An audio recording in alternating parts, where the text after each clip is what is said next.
Olá, a paz do Senhor, que bom! Hoje nós já estamos juntos na aula, lição de número 8, e para mim é um prazer muito grande ter cada irmão, cada irmã aqui no meu canal, que bênção! Sou muito grata a Deus por tudo, por todas as oportunidades. E hoje na lição de número 8 nós vamos falar sobre a teologia de Zofar. O justo não passa por tribulação? É esta a pergunta que nós vamos estudar nesta aula. Sobre isso que nós vamos discorrer neste tema. Para você que está aqui pela primeira vez, eu sou Jane Martins de Souza, sou professora, também superintendente de escola bíblica dominical. Então fica comigo até o final desta aula e junto nós vamos aprender bastante a respeito da palavra de Deus. E hoje muitos irmãos vão ficar chateados porque eu não fiz uma gravação pessoal, somente o áudio hoje nessa lição de número 8. Eu fiz uma mini intervenção cirúrgica e aí estou indisponibilizada de mostrar a minha imagem aqui para os irmãos. Mas espero que vocês compreendam e vamos aprender de fato a palavra de Deus. A teologia deles é a mesma, porém cada um usa seu argumento baseado na teologia que eles conheciam. Conheciam muito dos atributos de Deus, que pertencem somente a Deus e que são incomunicáveis a nós. Mas desconheciam os atributos divinos que são comunicáveis a nós. A misericórdia, o amor, a longanimidade, a compaixão, a bondade e tantos outros. E eles não sabiam que o desejo de Deus foi de sempre estar conosco. Deus se afastou da criação depois do pecado de Adão. Mas Deus criou, sim, um plano salvífico de reaproximação. E nós temos que olhar que era o que eles tinham na época em mão. Era estes conceitos que eles tinham de Deus. O que eles conheciam de Deus não era por revelação, era por pesquisa, por conhecimento. E Zofar, ele não acreditava que um justo pudesse passar por tribulações. Ele disse a Jó que suas muitas palavras não justificariam seu pecado. E, de fato, ele tem razão. De forma nenhuma o homem ele pode se justificar diante de Deus. Que nós não nos justificamos diante de Deus por muito falar, né? Nós somos justificados diante de Deus por intermédio do sacrifício de Jesus Cristo. Mas ele desconhecia isso. Ele acreditava que Jó zombava deles com aquele discurso de que ele não tinha pecado. E ele não sabia o motivo do seu sofrimento. Era isso que Jó dizia, queria que eles entendessem. E Zofar acreditava que Jó então estava zombando deles com este argumento. Para ele, a alegria do ímpio ela é passageira. E questiona a Jó se ele poderia contender com Deus mediante a sabedoria de Deus, que é maior do que todas as coisas. Hoje nós não vamos entrar muito na sabedoria divina, porque nós teremos uma lição e nós falaremos somente sobre isso. A teologia da prosperidade, ela afirma que o justo, ele não pode passar por tribulações. Será que não conheciam a história de Abraão, quando Deus pediu seu filho Isaque em sacrifício? Será que eles não sabiam também que a fé de Abraão também tinha sido provada, já que eles eram mais ou menos da era patriarcal? Nós sabemos de todas essas coisas, porque nós fomos avisados por Jesus Cristo, que no mundo nós teríamos aflições. E a diferença entre as nossas tribulações e as tribulações do ímpio é como nós reagimos a estas aflições, sem desesperarmos e sabermos que nós temos o Espírito Santo ao nosso lado e dentro de nós. Zofar, ele é mais duro em seus discursos e derrama então seu ressentimento sobre Jó. No tópico 1, Deus se mostra sábio quando aflige o pecador. Esta era a premissa de Zofar. Quem era Zofar? Também se sabe pouco sobre Zofar. Era naamatita, originário de Naamá, um pequeno reino que provavelmente se situava no território da Arábia Saudita e que procurava descobrir as verdades divinas através da razão. No primeiro discurso de Zofar, ele faz graves acusações contra Jó, que ele precisa se arrepender e tornar-se reto como o Senhor.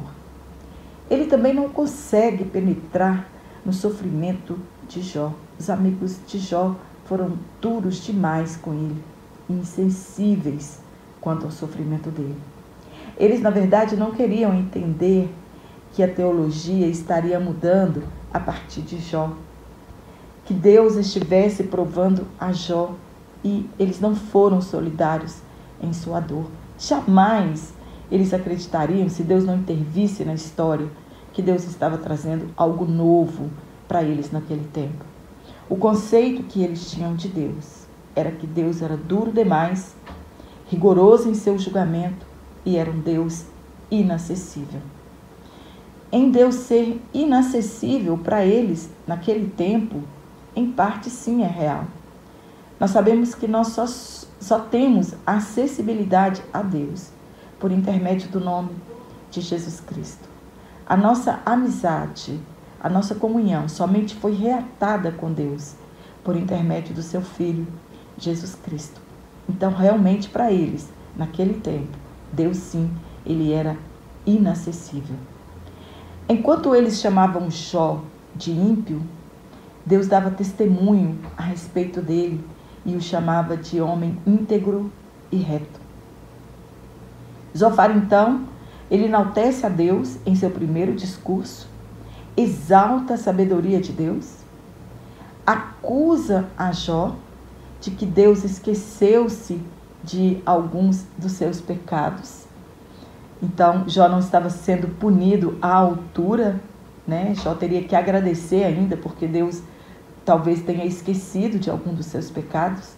E ele começa a relatar a distância que o homem está de Deus e pergunta: você consegue perscrutar os mistérios de Deus?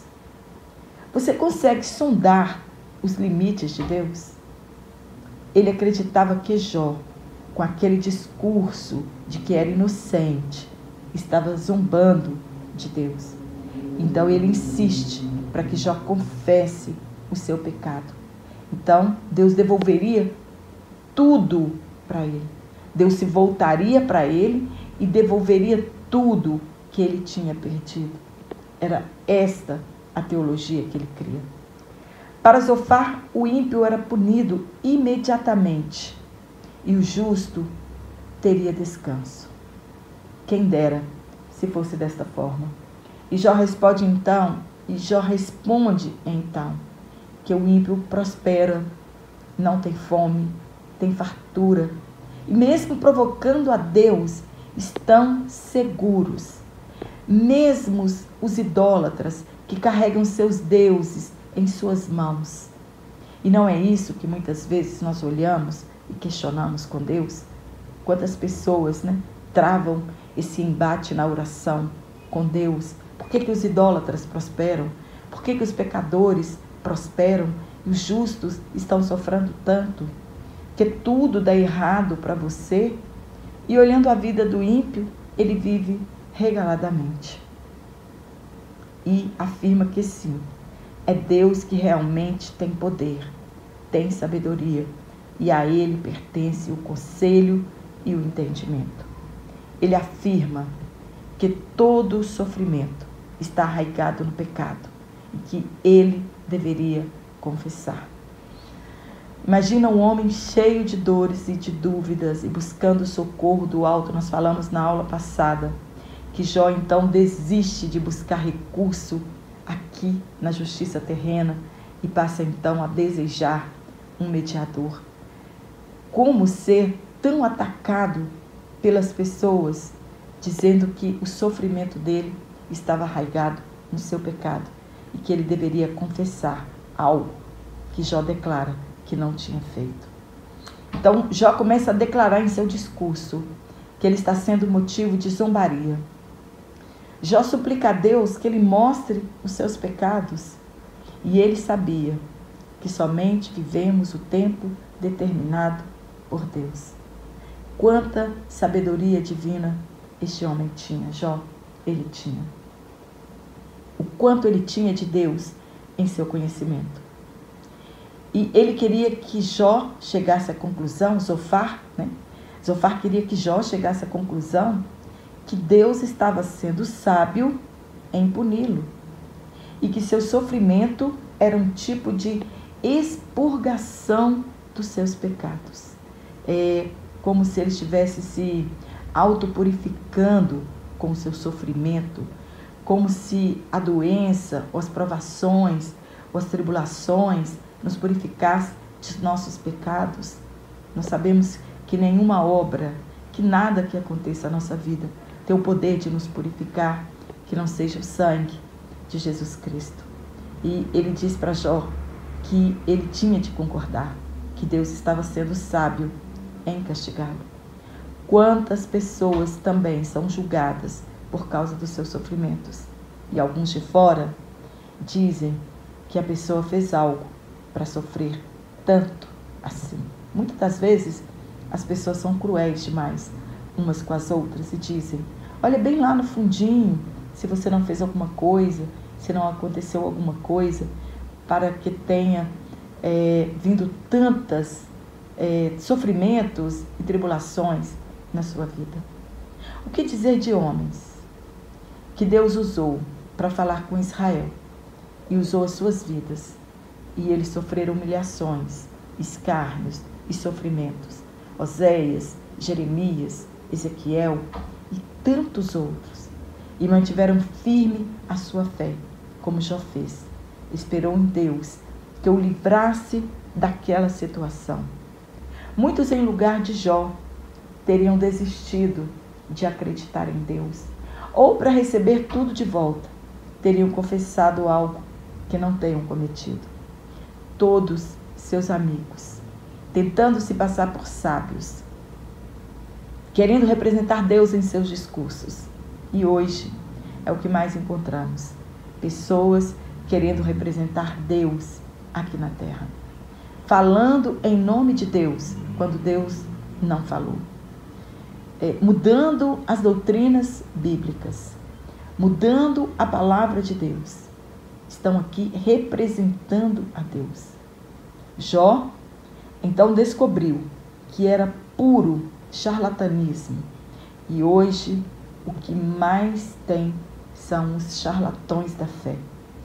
Enganadores, com o mesmo discurso, de que se formos bonzinhos, receberemos tudo de Deus.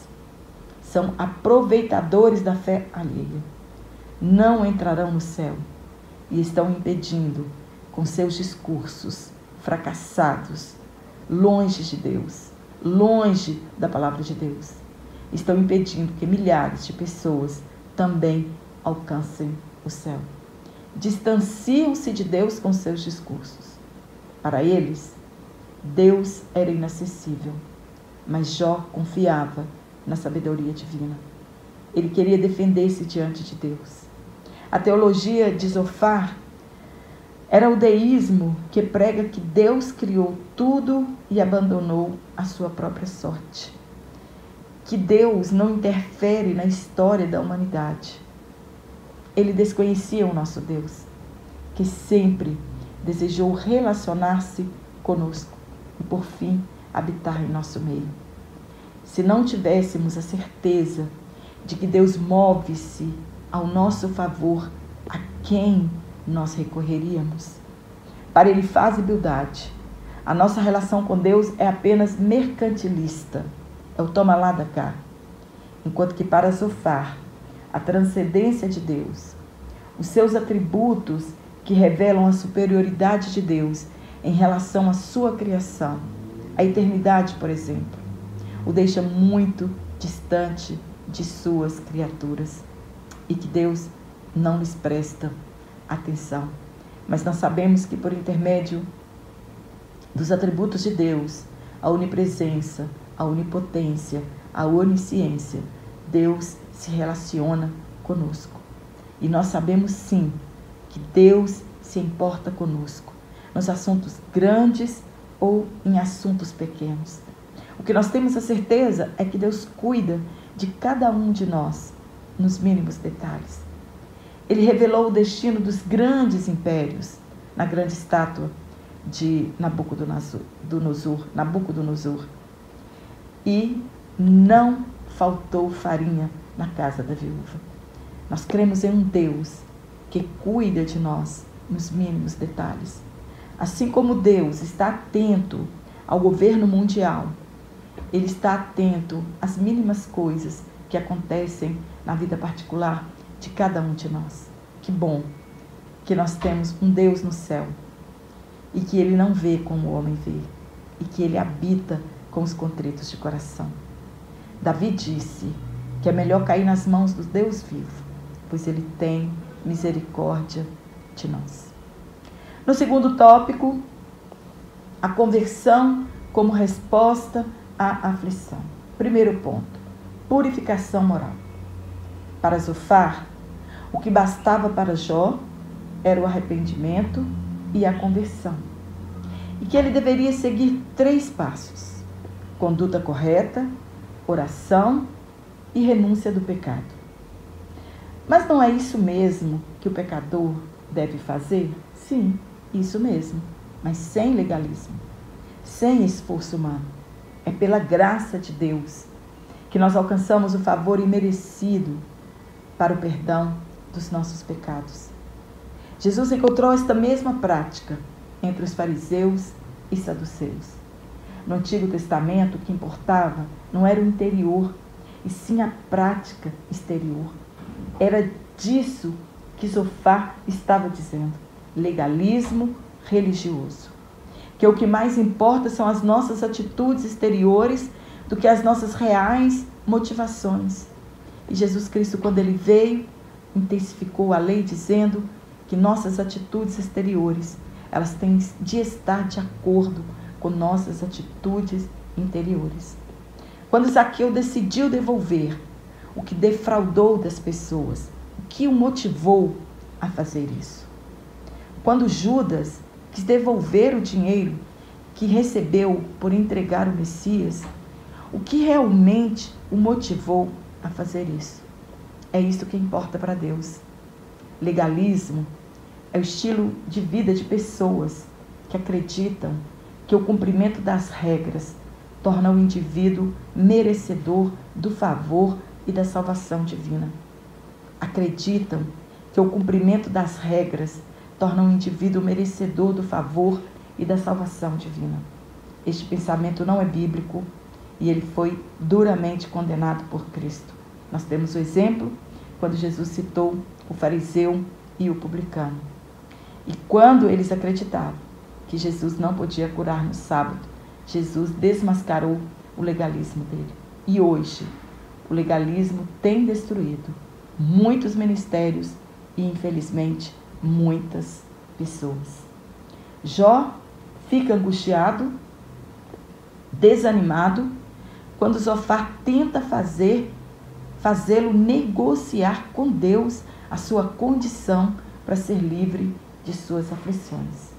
Uma fé interesseira. E se Jó aceitasse este conselho, o diabo venceria em sua premissa que os homens somente servem a Deus se forem cercados de bênçãos. Jó estava firme em suas convicções.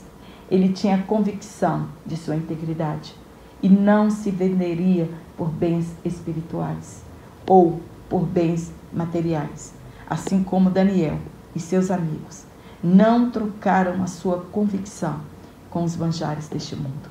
No capítulo 14, Jó então demonstra sua esperança, desvanecendo, e traz uma maravilhosa esperança para todos nós. E para ele mesmo, a doutrina da ressurreição.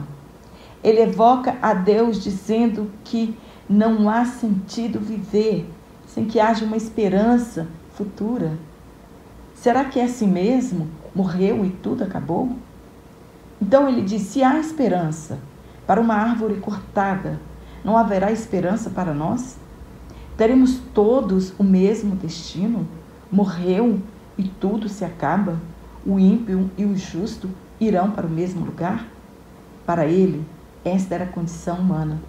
Mas nós temos a certeza que breve, muito breve, Jesus buscará uma igreja lavada e remida em seu sangue, e que os mortos ressuscitarão em um corpo glorioso e estaremos para sempre com ele. Vale a pena não ceder como Jó fez. Vale a pena esperar em Deus como Jó esperou.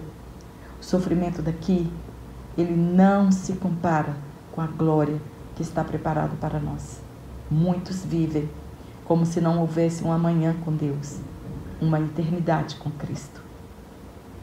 O último tópico, no terceiro, Deus julga e castiga os pecadores.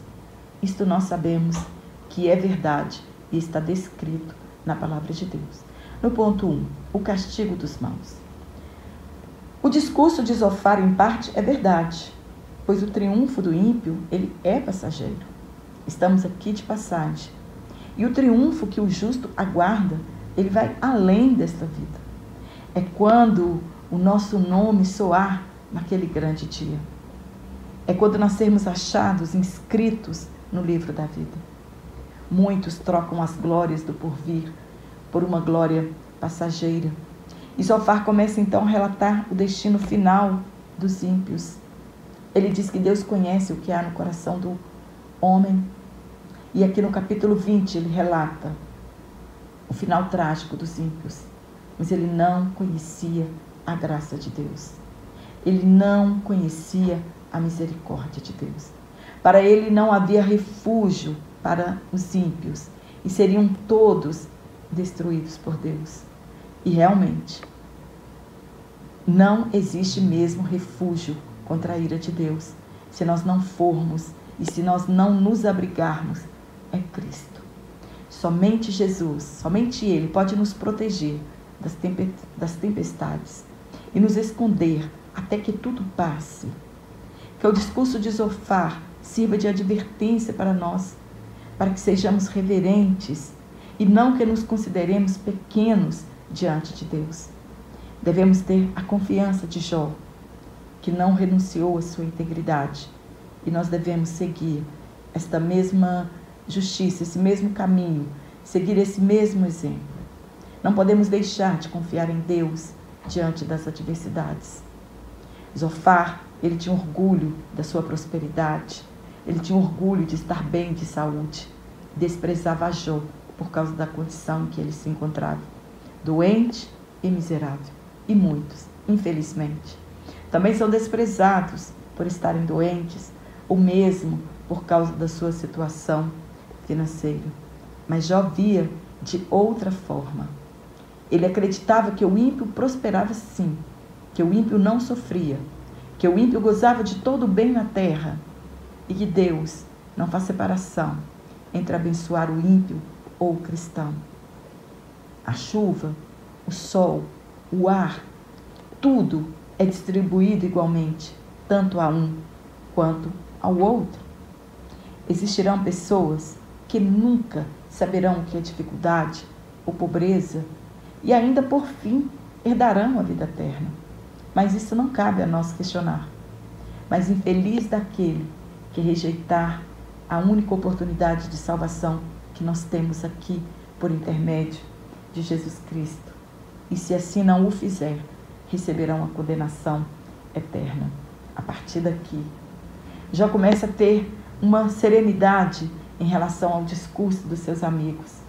E ele começa então a entender que realmente prosperidade e retidão andam invariavelmente juntas. Nem todos os que são ricos quer dizer que têm a aprovação de Deus. E nem todos aqueles que estão sofrendo quer dizer que estão sendo desaprovados por Deus.